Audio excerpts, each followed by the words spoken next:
Fíjese que problemas tan graves no es mucho, porque como ustedes pueden observar, pues ya Fundasat nos ha ayudado con un muro y la alcaldía pues ha proporcionado un pretil que ya es de gran ayuda para la comunidad. En años anteriores sí, pues las inundaciones sí nos afectaban bastante, pero hoy ya es poco. Pues nadie sabe en qué momento va a suceder y desgraciadamente a veces sucede cuando uno menos preparado está. Gracias a Dios, pues, sea cuando estamos todos unidos, pues que la unión siempre está, pero como repito, a veces que cuando suceden desgracias que uno anda por un lado, otro anda por otro, pero sí, ya estamos preparados. El área metropolitana de San Salvador, AMS, se enfrenta a un amplio espectro de amenazas de origen natural. Las amenazas incluyen las posibles erupciones volcánicas producidas por el complejo volcánico de San Salvador y la caldera de Ilopango, los inevitables fenómenos sísmicos, las inundaciones y los deslizamientos de tierra, entre otros peligros potenciales. Cerca de 1,5 millones de habitantes vive en los 14 municipios que forman el AMS, incluyendo la capital, San Salvador. En los últimos 30 años, el AMS casi se ha duplicado en tamaño. Durante este rápido proceso de urbanización, los sectores más vulnerables de la población han tenido que asentarse en las zonas de mayores grados de riesgo, como los bordes de los ríos o las laderas de montañas y volcanes circundantes. Nosotros vivimos de aquí desde el 65 y a partir de 2005 para acá las cosas se han puesto peor, porque en el 65 nosotros aquí vivíamos tranquilos, las correntaditas que pasaban lo más 40 centímetros cuando llovía fuerte. Hoy con las grandes construcciones que se han hecho en San Martín y parte de Ilopango, nosotros le hemos visto afectado grandísimamente que hoy el río sube alrededor de 5 metros. El problema de nuestra comunidad en este arenal es específicamente por la construcción de las colonias, ¿verdad? Toda esta situación lo que ha generado es una serie de contaminación en los mantos acuíferos de esta zona, porque sí había muchos, ha habido mucha tala de árboles, propagación de enfermedades como el dengue y alergias, y especialmente pues las inundaciones son severas, alcanza quizá unos 3-4 metros de altura. La mayoría de las casas de esta orilla han sido inundadas. Ha habido gente que ha tenido que evacuar todo porque ha perdido todas sus pertenencias, ¿verdad? Ante esta situación, es importante para las instituciones responsables de la prevención de riesgos tener las herramientas adecuadas, así como las normas y habilidades para apoyar la toma de decisiones adecuadas. El fortalecer estas capacidades institucionales es contribuir a la disminución de los riesgos en la planificación urbana y territorial. La investigación y comprensión de los fenómenos naturales y de nuestra relación con ellos es imprescindible, pues solo así nos adaptaremos a su ciclo y podremos convivir con estos. Los fenómenos naturales son frecuentes en el AMS, constituyen una parte más del territorio. Por el contrario, los desastres no son naturales, se generan de la combinación de un fenómeno natural y nuestras vulnerabilidades sociales y territoriales. La vulnerabilidad física se vincula aquí con la vulnerabilidad socioeconómica, pues los lugares donde la población decide asentarse están relacionados con los recursos de los que dispone. Hay niveles de vulnerabilidad que exceden la capacidad de actuación de los afectados en primera instancia. Hablamos de la vulnerabilidad institucional y de los problemas que algunos gobiernos locales tienen para coordinarse entre sus diferentes unidades y con el gobierno central o instituciones nacionales, lo que dificulta solucionar la problemática en la población más expuesta. La reducción de la vulnerabilidad institucional ha de ser una prioridad, pero su solución no solo depende de la disponibilidad de recursos, sino también de voluntad política.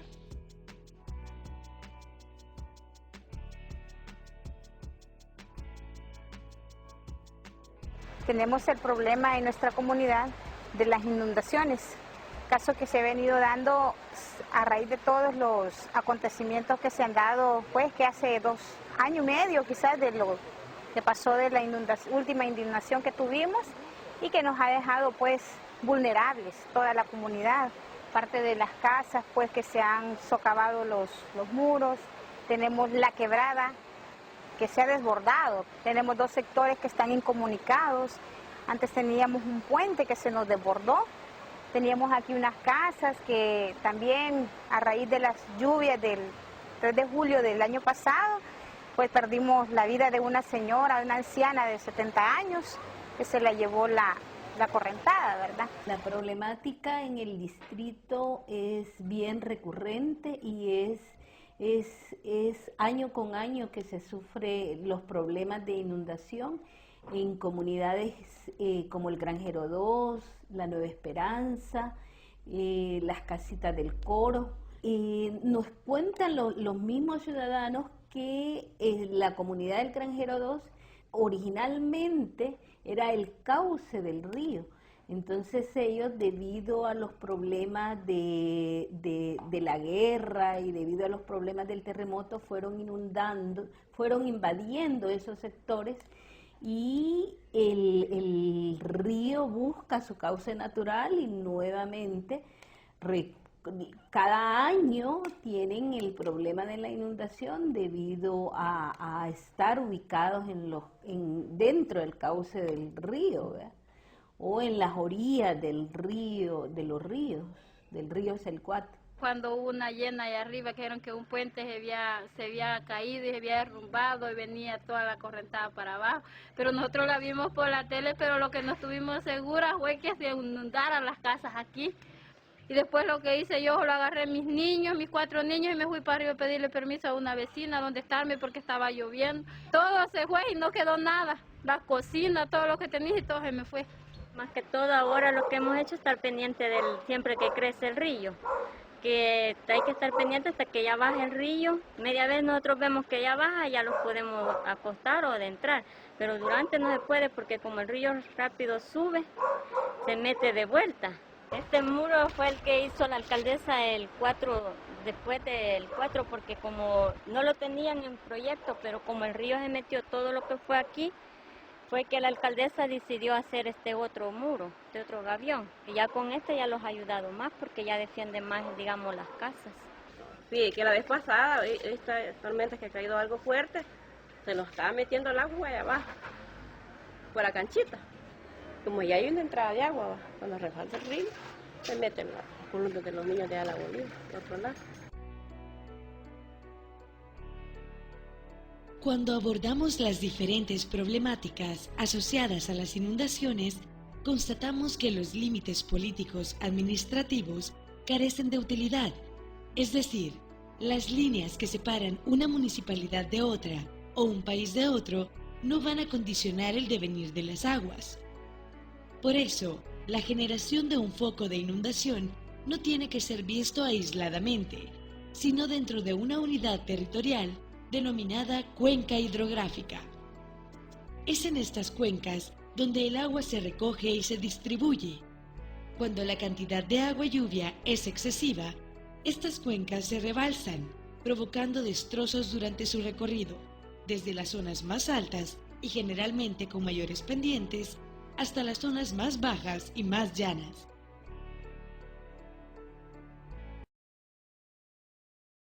Dentro del área metropolitana de San Salvador, podemos identificar varias cuencas, subcuencas y microcuencas, dependiendo de la escala de trabajo y de la importancia del cauce principal que lo atraviesa.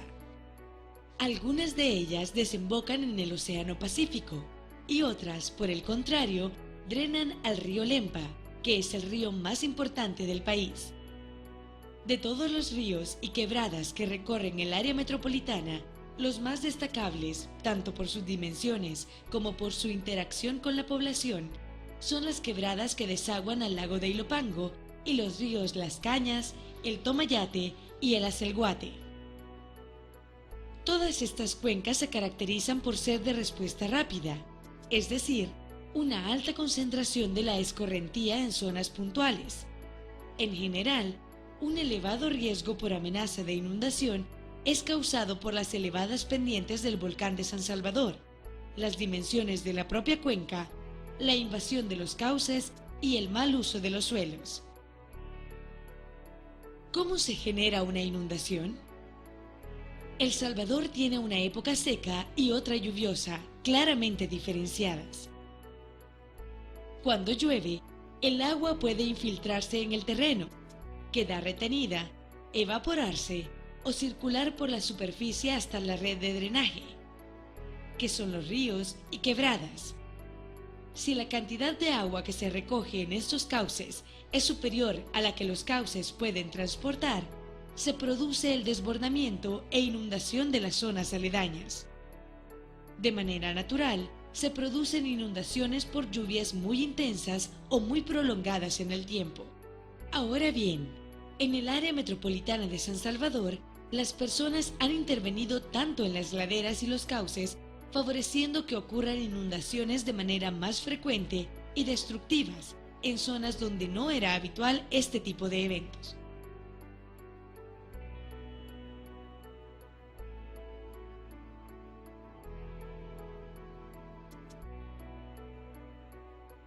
Los levantamos y los salimos. De primero se fue la casa de mi hermana y salimos corriendo para arriba. Al ratito se fue la de nosotros y la del vecino. Y hasta el niño se fue en el agua y hasta allá abajo lo fueron a agarrar. Aquí habían 8 al hilo, pero las 8 se fueron. Pues mire que realmente nos agarró desprevenidos, pues como él decía a él, ¿se acuerda la última vez que hablé con él? Dije yo, las obras que se hacen, si es cierto, mitigan, pero no son obras que van a tener arriba 100%. Acordémonos que la naturaleza, pues solo Dios sabe cómo viene cada año. Y según los estudios, pues año con año, las construcciones que se hacen en la zona de arriba afectan, pues. Nosotros bien afectados porque fui que yo ni cuenta me había dado que el río se estaba metiendo. Cuando vine a ver que me tocaron la puerta 3 veces, pero yo dije, a ver quién será, y cuando me dije, a ver quién es, no le dije el río, en serio, yo bien afligida, digo, abrí la puerta cuando vi el agua, ya iba arriba. Y lo primero que hice fue sacar a los niños primero. Los saqué y los fui a dejar de una hermana de arriba. Y después con él los quedamos arreglando allí, pero nada sirvió porque todo se fue el agua. Como se llenó allí, las láminas me las arrancó, la ropa, todo se fue.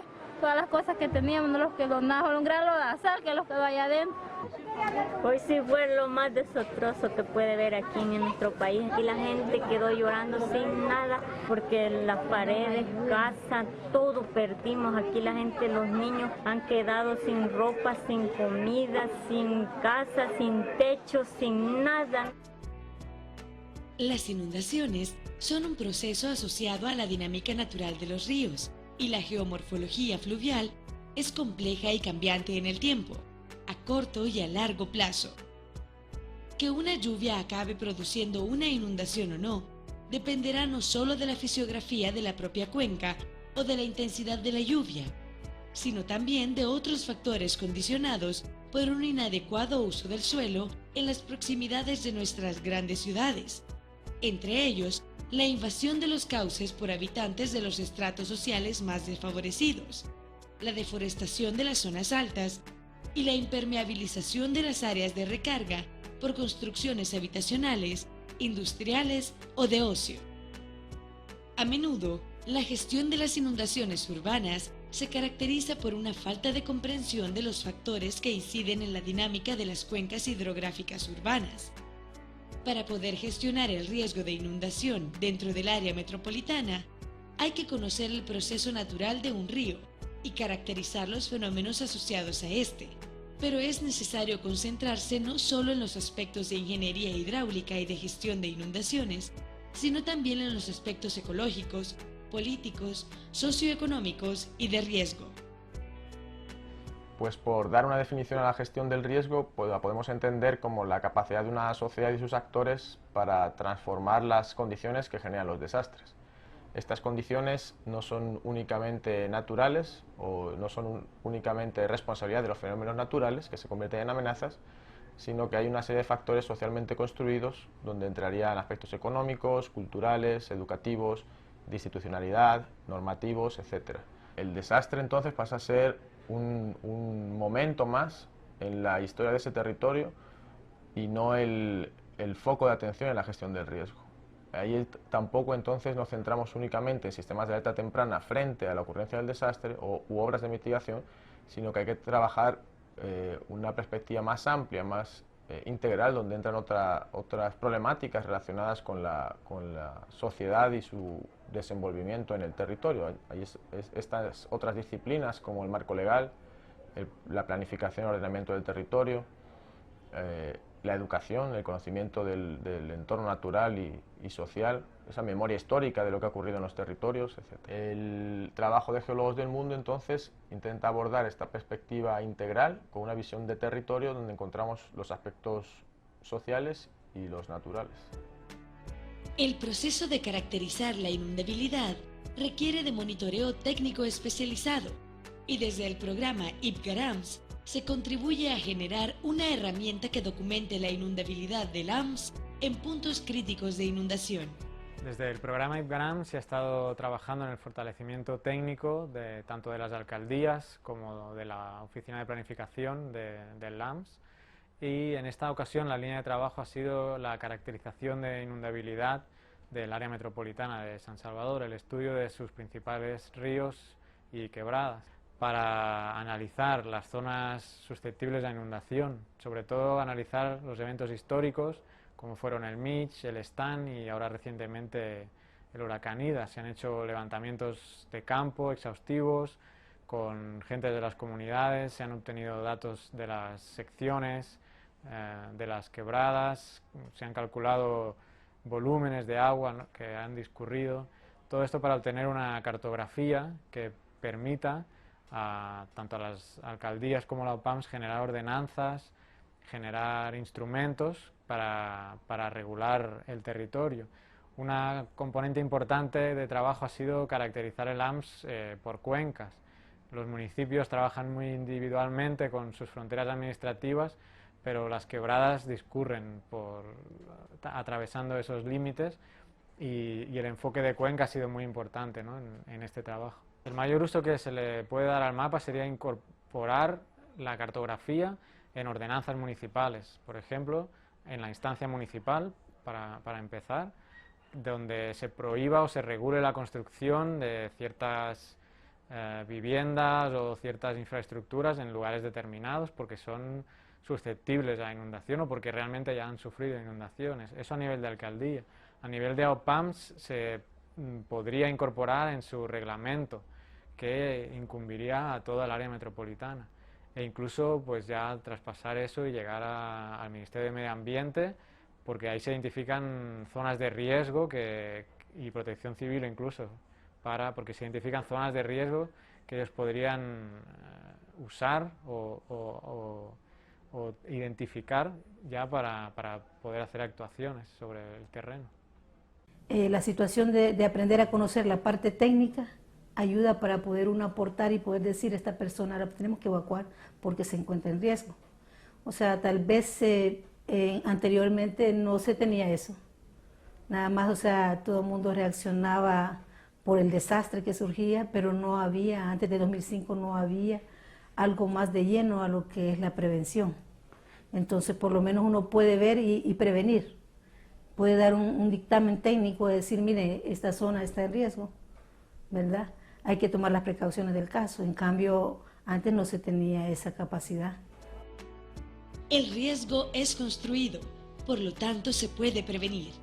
No se podrá trabajar para disminuir el riesgo si no conocemos las amenazas naturales a las que estamos expuestos.